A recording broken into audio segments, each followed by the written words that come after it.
bien es cierto, nosotros entendemos que el cáncer de mama, pues, no solo afecta a las mujeres, a la población femenina, sino que también a los varones, pero la proporción es una brecha muy grande y desafortunadamente las mujeres, pues, tenemos ese riesgo mucho más alto que en los varones, ¿no? Tanto así que hablábamos de 100 casos, 99 son casos de cáncer de mama en mujeres y uno en varones, ¿no? Pero no quita que sea importante también que en el varón se haga los chequeos o se haga los tamizajes también, sobre todo si hay una línea genética, ¿no? Que hablábamos la clase anterior. Y luego hablábamos de tipos de prevención que teníamos que tener en cuenta, lo que es la prevención primaria, con la educación, con la información correcta, con la sensibilización. ¿Para qué? Para justamente ver y analizar qué factores de riesgo tiene esa persona para hacer cáncer de mama, ¿sí? Sea varón, sea mujer. Entonces, ahí mismo enfocábamos también a aquellas personas que si bien es cierto, a pesar de estos factores de riesgo que de repente sí se tomó en cuenta o no se tomó en cuenta, ya tenemos la enfermedad, pero no es posible darnos cuenta clínicamente. Entonces allí entablaba y encajaba muy bien las herramientas de tamizaje para la prevención del cáncer de mama. ¿Sí? Dicho esto, hemos visto lo que es la mamografía, hemos visto lo que es el examen clínico de mamas, hemos visto el autoexamen clínico de el autoexamen que uno, o lo que antes se llamaba el efecto de tocarse uno mismo y reconocerse la glándula mamaria, ¿no? Existen otros diversos métodos auxiliares, como por ejemplo la resonancia, rayos X en algunos casos, ecografía de mama, ¿no? Que son exámenes auxiliares que siempre se va a recomendar dependiendo de lo que se esté realizando esa paciente, ¿no? ¿Cuál es eso complementario que se va a realizar de acuerdo al tamizaje que se está realizando? Igual como hablábamos de cáncer de cuello uterino, ¿no? Si nosotros hablamos los tamizajes como una citología convencional, el Papá Nicolau, y esto salía, digamos, una lesión intraepitelial de alto grado, entonces había un paso a seguir, ¿no? Entonces lo mismo en cáncer de mama, ¿no? Los tamizajes nos ayudan luego para, si encontramos algo en la mamografía, esto luego es pasado a una biopsia dirigida, ¿no? Ya sea con un estudio core u otro que lo requiriera la paciente, ¿no? Eso lo dejamos claro en la clase pasada. Y bueno, lo que sí es importante tener en cuenta que lo que nosotros nos corresponde hacer luego de la capacitación es un buen examen clínico de mamas. ¿M?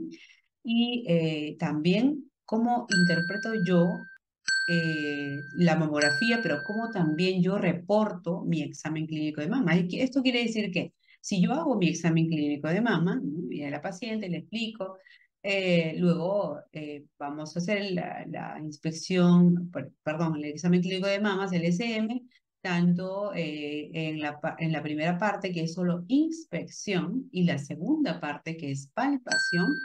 ¿Sí? Yo debo haber tenido un buen manejo y un buen criterio para hacer esto. Pero además, yo tengo que ubicar dónde se encuentra esta posible lesión o posible nódulo, ¿sí? Sospechoso o no, y poder identificarlo y poder ver las características, describir las características, ¿sí? Para luego reportarlo. No puede ser un texto muy grande reportar, es una línea, dos líneas, ¿no? Donde yo reporto lo que he palpado a través del SM. Y esto lo debemos hacer siempre, con palabras técnicas, por supuesto, ¿no? De tal forma que este pequeño informe, esta impresión diagnóstica, pues vayas junto a la solicitud que tú le estás haciendo, ¿no? Le puedes indicar, por ejemplo, una mamografía, pero previamente refiriendo este pequeño impresión diagnóstica que ha resultado de este SM. ¿Ok? Entonces, esa es la idea hoy día. Hoy día tener una practice en lo que es reconocer el examen clínico de mamas y hacer el reporte que ustedes van a hacer. ¿Por qué? Porque ustedes en ese reporte, en esa solicitud de mamografía, ustedes van a poner su sello, ¿sí? Ustedes son responsables de lo que dicen ahí. Yo no puedo mandar una solicitud de una mamografía porque se me ocurrió. Yo mando por esta y esta razón y esta impresión diagnóstica después de haber hecho mi SM, ¿sí? Igual en la ecografía. Yo tengo que ver qué es lo que vi en mi SM para yo haber mandado una ecografía. ¿Ok? Entonces, eso hoy es el objetivo. Entonces, también otra cosa importante es que mientras que tú estás haciendo el SM, es importante orientar a la mujer sobre el autoexamen de mamas, ¿m?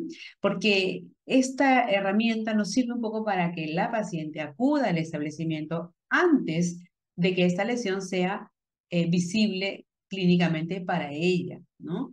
Es decir, que el autoexamen de mamas permitiría que la mujer se palpe, ¿sí? Se palpe e identifique ese nódulo para reportar al especialista, en este caso, ya sea en este caso el mastólogo, ¿no? El oncólogo o una obstetra que está viendo a esta paciente, ¿no? Y que se ha especializado justamente en SM para que realice el examen clínico de mama, ¿no? Entonces, vamos a ver la práctica hoy día del reporte examen clínico de mamas, ¿sí? Y vamos a un poco a hacer un recapitulado de todo lo que hemos venido haciendo, ¿no?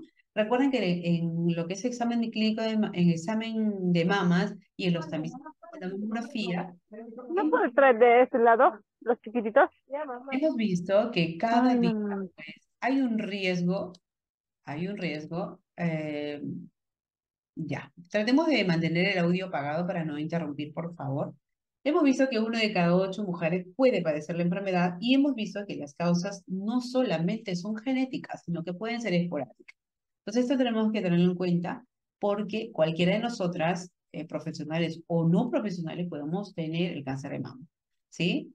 Y la enfermedad del cáncer de mamas que ya clínicamente, exofíticamente yo pueda identificar, eso sería, digamos, el último paso que no queremos ver, ¿no? Lo que nosotros queremos ver es una glándula mamaria como en el lado izquierdo, aparentemente sano, pero que cuando uno ha hecho un tamizaje, ¿no? Un SM, o de repente la paciente tiene 45, 50 años, se hizo una mamografía, se detecta a tiempo esa lesión que aún no es visible como esta, ¿sí? Y le permite a la mujer salvar la vida debido a ese cáncer inicial. Entonces, la palabra clave, como en cáncer de cuello uterino, es actuar con prontitud para que esta enfermedad pues no avance y termine siendo un cáncer invasivo como lo estamos viendo en esta glándula mamaria en el lado derecho, ¿no? Luego, es importante que cuando tú realices el SM, palpes muy bien la glándula mamaria. Ya sabes la identificación de las limitaciones de la mama: séptima costilla, segunda costilla, nivel anterior y posterior, y a los lados la línea media axilar y la línea media external. Y por supuesto, en el cuadrante superior externo que va a colindar con la cola de Spencer, ¿no? Todo eso se tiene que examinar y lo debemos tener al revés del derecho muy claro. Ahora, cuando hagamos el SM, siempre, siempre debo de saber yo de base de que hay una zona más expuesta, más riesgo por la composición glandular del tejido mamario de poder hacer más riesgo para cáncer de mama. Hablamos del cuadrante superior externo. Luego le sigue el área supraareolar. Recuerden eso. Luego está el cuadrante superior interno y así el resto. ¿Ok? Entonces, eso siempre hay que tenerlo en cuenta. Recuerden, la clase pasada yo preguntaba y les decía en estos juegos de Kahoot, ¿no? De los TIC, y les decía cuánto tiempo es la progresión del cáncer aproximadamente, ¿no? Y yo les mencionaba a Harris y Cole, Breast Disease, donde justo en la segunda edición pues nos describe claramente de lo que sería la evolución del cáncer de mama y que tendría un periodo aproximado de 10 años, ¿no? Es decir, si yo cuento desde la primera célula que está creciendo una célula tumoral, ¿no? Y me voy hacia el año, pues aparentemente no hay ningún síntoma. Ojo, ni siquiera palpando, ¿no? Pero a partir del año hasta el quinto año, sí, ya tenemos una masa muy pequeñita que difícilmente va a ser palpable, pero sí puede ser detectado por un tamizaje que es la mamografía. Eso no se olviden. Y porque yo me fundamento en esto para poder decir, ok, tú tienes ya una edad donde puede presentarse cáncer de mama, ¿no? Porque la edad es un factor de riesgo. Recuerden, los factores son importantes. Ser mujer es un factor de riesgo. Tengo un factor de riesgo. Es mujer. Segundo factor, ella tiene 45 años, es otro factor, porque me está teniendo 45 años. La edad es otro factor de riesgo. Y así, todo lo que implica los riesgos para esta mujer, yo le voy a indicar de acuerdo a esos riesgos una mamografía, ¿no? La indicación según norma, pues es la edad.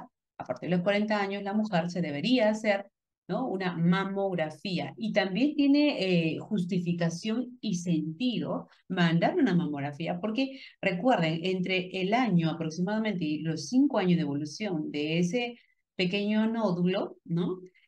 Puede ser detectado por la mamografía, por lo tanto puede ser curado, puede ser resuelto sin que ésta vaya a evolucionar a una tumoración exofítica. Eso es lo que queremos al final, ¿no? Recuerden que luego nosotros vamos a ver que ese mismo nódulo puede ir creciendo, ojo, si no ha sido detectado a tiempo, puede ir creciendo dentro de los 5 años a 8 años, ¿no? Poder tener al sexto, séptimo año, octavo año, el doble del volumen de ese nódulo. Y nosotros, a partir del centímetro, sí podemos palpar, ¿sí? Sí podemos palparlo a través de otro tamizaje que es el examen clínico de mamas. Entonces, me queda a mí bastantes posibilidades antes de ver esa tumoración esofítica, pues tengo bastante chance de poder hacer y hacer seguimiento a esa paciente que está teniendo estos factores de riesgo. ¿Sí? Bueno, veíamos también, queríamos conocer nuestra mama, cómo realizarlo, habíamos visto también que hay que hacerlo en la ducha, frente al espejo, primero mirar, ¿no? Los cambios que hubiera en la mama, en diferentes movimientos de la mano, para poder justamente diferenciar una glándula mamaria fisiológicamente normal y de una que está presentando cambios, ¿no? Por ejemplo, aquí la paciente podría tener, se hace su inspección mes a mes, ¿no? Generalmente después de la regla, y de pronto todos los meses va muy bien, reconoce la glándula, reconoce el conducto, reconoce tejido graso, todo. Pero puede pasar que el quinto mes, cuarto mes, ¿no? Se hace la palpación, la inspección y la palpación, y de pronto puede ver que de pronto gotea líquido del pezón. Entonces inmediatamente tiene que reportar, ¿no? O de pronto se palpa, ¿no? Sabemos que debe palparse con las 3 yemas de los dedos, ¿no? El pejo de dedo, en cualquiera de las posiciones, pero sin obviar ningún campo de los 4 cuadrantes, ¿no? Y cuando uno realiza la palpación, y lo mismo, ¿no? Yo tengo ya buen tiempo realizando mi autoexamen de mama y no he notado ningún cambio, pero recuerden, podría notar un cambio y palpar un nódulo que el mes anterior no fue palpado, ¿no? Y la idea es que si no se ve, pero sí la paciente puede palpar, inmediatamente acudir a consulta, porque esa es la única manera de poder saber qué es ese nódulo, ¿no? Y luego la paciente lo podría hacer solita, acostada sobre su cama después de la ducha, ¿no? Porque en este momento el músculo pectoral descansa y extiende toda la glándula mamaria, por lo cual hace muy óptimo el examen clínico de mamas o el autoexamen de mamas también en el caso de la paciente que se esté realizando el autoexamen de mamas, ¿no? Tenemos más campo, mejor visibilidad, mejor tacto para poder determinar si hay algún cambio o no. Y la presión en el pezón, ¿no? Hemos visto diferentes tipos de líquidos que pueden salir por el pezón que nos pueden alertar de lo que esté pasando con esa paciente, ¿no? Entonces, había visto un videito sobre el resumen de esto. Esto lo voy a pasar rápido, ¿no? La idea aquí, pues, es tener en cuenta estos pasos.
Bueno, y como este pequeño video de 1 minuto dice, ¿no? El cáncer cualquier tipo de cáncer en realidad, prevenir siempre será mejor que curar, porque la curación, aparte de tener un alto costo, ya no puedo hacer mucho, ¿no? Más que a veces calidad de vida o medicina paliativa, pero la idea es evitar que esta mujer muera. Este video se lo voy a mandar por el correo al cual yo he estado enviando los materiales para que ustedes puedan darle a sus pacientes y puedan ver en un breve minuto de cómo hacerse el autoexamen de mama, ¿sí? La idea es un poquito que ella se facilite, bueno, a las personas, a los pacientes les gusta que todo esté, digamos, como un video, los pasos, ¿no? Entonces, esto nos ayudaría un poco para que ellas también puedan facilitar el proceso de hacerse el examen clínico de mamas. Entonces, la prevención secundaria que nosotros hablábamos, pues es vital realizar esas medidas o esos exámenes para poder detectar a tiempo lo que puede aparecer o lo que puede estar habiendo en esa glándula mamaria y por lo tanto detectar tempranamente esta lesión, identificar. Si fuera un cáncer de mama, se puede dar tratamiento oportunamente, es decir, digamos, en etapas muy iniciales, donde la mamografía, por ejemplo, cumple un papel muy importante para ello, ¿no?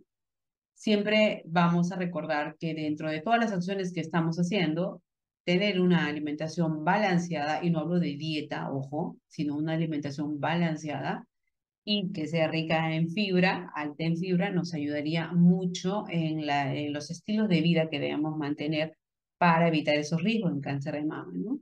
Hay que disminuir, debemos disminuir todos y todas el consumo de azúcares y grasas, ¿no? Generalmente estamos acostumbrados a comer o todo lo que compramos contiene altas cantidades de azúcares, ¿no? Y grasas también, ¿no? Bueno, acuérdense de los octógonos, ¿no? Felizmente ahora tenemos todos los productos empaquetados y que tienen la etiqueta de aquellos que tienen octógonos, ¿no? Es decir, aquellos productos que tengan altas calorías, digamos, insumos en grasa, azúcares, sal, ¿no? Y mantener, digamos, equilibrar ese sedentarismo que podemos tener con ejercitarse, ¿no? La OMS nos habla y la Sociedad Americana del Cáncer nos habla de 30 minutos diariamente de actividad física, sea esto un gimnasio, caminata, baile, lo que sea, ¿no? Una paciente me decía, pero yo hago mis cosas y barro y limpio las ventanas y todo y tal, y entonces esos 30 minutos que digamos que puedo invertirlo en limpiar, ¿también cuentan? Sí, también cuentan, pero tiene que ser 30 minutos de actividad diaria o ejercitación diaria que sea diferente a lo que ya vienes haciendo, ¿no? Algo adicional a lo que ya estás haciendo. ¿Sí? Hay que mantener el peso adecuado. Recuerden, el índice de masa corporal tiene que ser por debajo de 25. Recuerden el índice de masa corporal que tenemos una pequeña fórmula, ¿no? Donde veíamos cuáles son los rangos de normalidad, de sobrepeso, de obesidad que debemos tenerlo en cuenta. Y además que hay otros factores como el tabaco y el alcohol que debemos limitarlo o eliminarlo de nuestra vida. ¿Sí?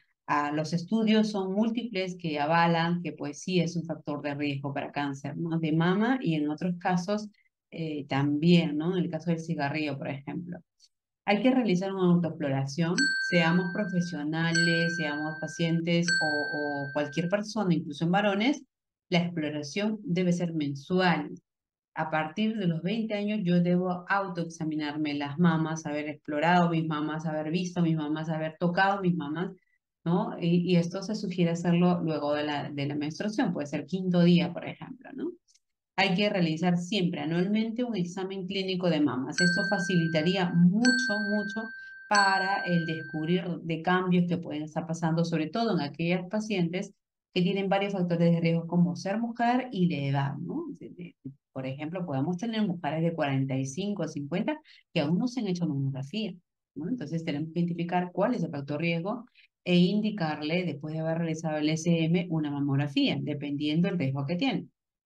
Y las mamografías deben ser periódicas, ¿no? De repente pueden ser anuales y después de los 40 años es lo recomendable. Ahora, dentro de la alimentación balanceada, ha habido muchos estudios y estos estudios, casi la mayoría, indica a que podamos tener una alimentación con productos vegetales, ¿no? Que tengan digamos, eh, cantidades de productos vegetales, productos como frutas secas y que tengan baja caloría, ¿no? También, por ejemplo, aumentar el esfuerzo físico, ejercitarse. Esto nos dicen los estudios que pueden indicar una reducción en la incidencia de cáncer de mama en las mujeres, ¿no? Y esto probablemente, según los estudios, se debería al, digamos, la reducción del índice de masa corporal. Por lo cual, todos los puntos que hemos visto en este momento son vitales, son muy importantes en cada persona o cada mujer que veamos en nuestra consulta, que estas cosas debe sabérselo y estas cosas debe practicar, ¿no? Sugerir a eso a la paciente. Entonces, sí se puede evitar el cáncer, por supuesto, ¿no? Ya eso lo hemos venido repitiendo en la clase pasada también. Yo puedo evitar el cáncer de dos formas, ¿no? A través de la prevención primaria y a través de la prevención secundaria. Y la prevención secundaria, hablábamos, la última clase que tuvimos, la anterior, de que no solo depende, yo debo saber, no, sino practicarlo, ¿no? En cuanto a estilos de vida, alimentación, que justamente acabo de hablarla. Y lo que podemos hacer con esto es reducir bastante la mortalidad por cáncer de mama, ¿no? Incluso si se tuviera un cáncer inicial, lo que podemos hacer el cáncer, en este tipo de cánceres iniciales, puede ser la prevención secundaria, ¿no? Entonces, ahora, hablando netamente de un tamizaje como el examen clínico de mamas o conocido como ESM, lo que tenemos que ver en una mujer, ¿no? Porque ahora luego yo les voy a mostrar casos y los casos van a venir así, ¿no? Los casos van a venir así, una glándula mamaria y lo primero que nosotras y nosotros debemos hacer es la inspección, ¿sí? Pero por temas de taller hoy día vamos a verlo así como tal. Claro, no vamos a ver una persona en vivo, pero sí vamos a ver imágenes como esta, donde vamos a eh, trazar líneas como la de acá, una línea vertical y una línea horizontal, ¿sí? De tal forma que me divida a la glándula mamaria en cuatro partes, ¿sí?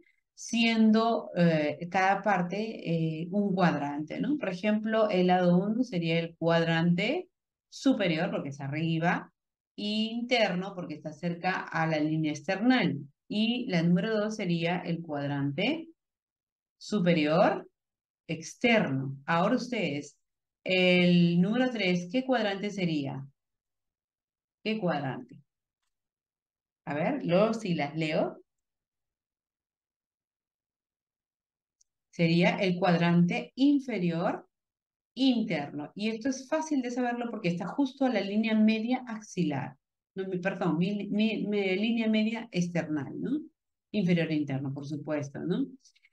Y si yo les preguntara de esta zona, ya no por cuadrantes, sino por números, ¿cuál sería la zona que yo tengo que tener cuidado o las zonas que tenemos que tener más cuidado al palpar? Porque sabemos que hay más riesgo para cáncer de mama. ¿En qué número? ¿En el 1, en el 2, en el 3, en el 4, en el 5, en el 6? ¿Dónde? ¿Cuáles son los dos campos donde yo tengo que tener mayor énfasis? A ver, por aquí nos han comentado ya. Me dice 2 y 6. Ok, ¿están de acuerdo todos? Gracias Geraldine, gracias Talía. 2 y 6. A ver quién más da una opinión de repente diferente. ¿Se acuerdan? Había dos zonas importantes. Bueno, una, pero le seguía otra también, ¿no? Nos dice 265, 265. Ok, milagros, muchas gracias.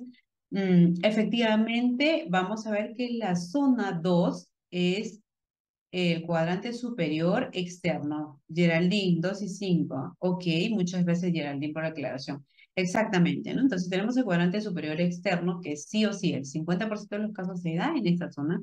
El nódulo que tenga una sospecha de cáncer probablemente sí lo sea si está en esta zona, ¿verdad? Luego la seguía en orden de incidencia esta zona, la 5, que es la zona retroareolar, porque aquí está la areola y debajo pues están esos tejidos que podrían tener mayor incidencia de cáncer de mama, ¿no? Entonces, estas dos zonas. Pero yo les hablaba de una zona que no debemos olvidar, ojo, porque la glándula mamaria, de acuerdo a las limitaciones, yo solo podría decir, ok, límite de la costilla 2 y la costilla 6, y la línea media externa, línea media axilar, y ya está, terminé. Pero hay una zona que no debes olvidar, ¿no? Que tiene, un nombre curioso, ¿no? ¿Cuál es? La uno 2 3 4 5 6. ¿Cuál es? A ver, creo que por acá. ¿Cuál es? ¿Cuál es? Ustedes ya lo saben ya. Exacto. GB no dice la 6, ¿no? La 6 o conocida también como cola despensa, ¿no? Entonces, ¿por qué? Porque yo les menciono esto, aparentemente por ahí algunos dirán, pero ya lo sabemos, claro. Cuando tú hagas el examen clínico de mamas, esto, si no estás acostumbrado a palpar, se te va a pasar. Y muchas veces aquí puede estar un nódulo que no has palpado, ojo, y esto puede traer luego consecuencias, ¿no? Imagínense ustedes que en el número 6 existe un nódulo y tú solo examinaste uno 2 3 4 los 4 cuadrantes, y ya está. Y en la cola de Spencer se está pasando por alto un nódulo, ¿no? Que puede ser sospechoso de cáncer, ¿no? Entonces es importantísimo. Ahora, aparte de esto, también es importante ver los ganglios supraclaviculares, digamos, la línea axilar, hay pequeños aquí eh, ganglios que pueden estar inflamados o no. También debemos examinar muy bien aquí, ¿ok? Bueno, vamos a ver aquí entonces, tenemos que cuando vemos mama en examen clínico de mama, recuerden tener en cuenta estos parámetros sí o sí. Yo voy a ver la forma de la glándula mamaria. Ya recuerden ustedes que puede ser asimétrica, ligeramente asimétrica, ¿sí? Pero yo no podría tener una glándula mamaria de este tamaño y otra de la misma paciente, tener una que supere en 6 veces el tamaño, ¿no? Algo está pasando con esa mama.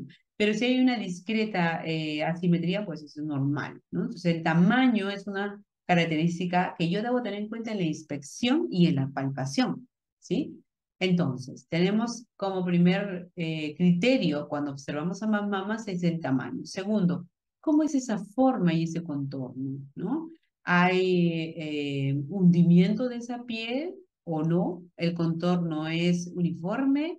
¿La forma es asimétrica? ¿Cómo es? Porque ya esto me está dando luces de que podemos estar antes de palpar, podemos estar ante un nódulo que puede ser canceroso, ¿no? Entonces hay que tener cuidado. La simetría, ¿no? La simetría, ¿cómo están las mamas? ¿Están los pezones mirando hacia adelante o los pezones están invertidos, ¿no? Todo eso tenemos que verlo. Luego, si el pezón está retraído o hay salida de secreción, solo en la inspección podría haber, por ejemplo, salida de secreción de ese pezón. ¿Sí? Ahora, cuando tú hagas el segundo paso, que viene a ser la palpación, incluso de repente en la inspección no se ve la salida de secreción, pero en la palpación uno presiona el pezón y podría salir líquido, ¿no? Entonces, en estos dos pasos importantes, yo podría evidenciar secreción a través del pezón, ¿no?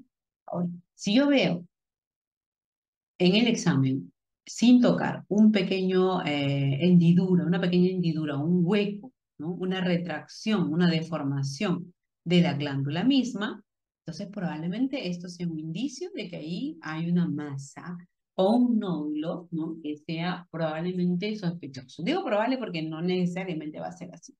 Ahora, ¿la piel se examinará? Sí, la piel. Vamos a ver en piel si hay adherencias en esa piel, ¿no?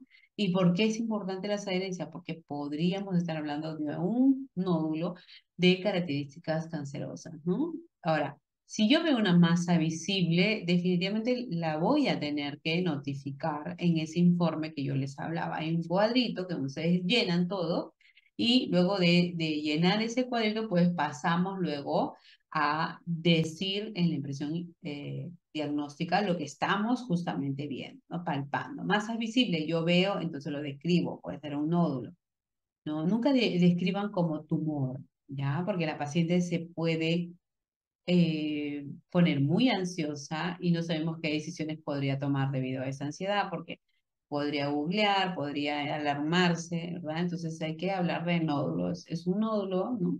Y hay que estudiarlo, ¿no? Ulceración, claro. En la inspección yo podría ver aquí una descamación, una úlcera que se está formando y hay que ver por qué es. y asimismo la coloración también de la areola, del pezón, ¿no? Que yo voy a ver si es que está dentro de los parámetros normales. Muy bien, ahora entonces vamos a ver una aparente, una figura donde nos muestra más o menos cómo haríamos nuestro examen clínico de mamas, ¿no? Donde vamos a ver todo lo mismo, pero ya viendo la anatomía, ¿no? O sea, yo tengo que ver la cola de Spencer, tengo que ver los cuadrantes, tengo que ver las glándulas supraclaviculares, ¿no? Incluso palpar la tiroides. Muchos pacientes pueden tener la tiroides bastante voluminosas, fuera del tamaño normal, y esto me indica a mí que yo tengo que derivar a esa paciente al servicio de endocrinología, ¿ya? Miren, ustedes no están tratando lo que podría haber en esta glándula tiroidea, lo que están haciendo es identificando un factor riesgo, y esa paciente debe ser derivada, ¿no? Entonces, lo mismo, ¿no? Si yo veo un ganglio en la axila, en el hueco axilar, ese ganglio no me dice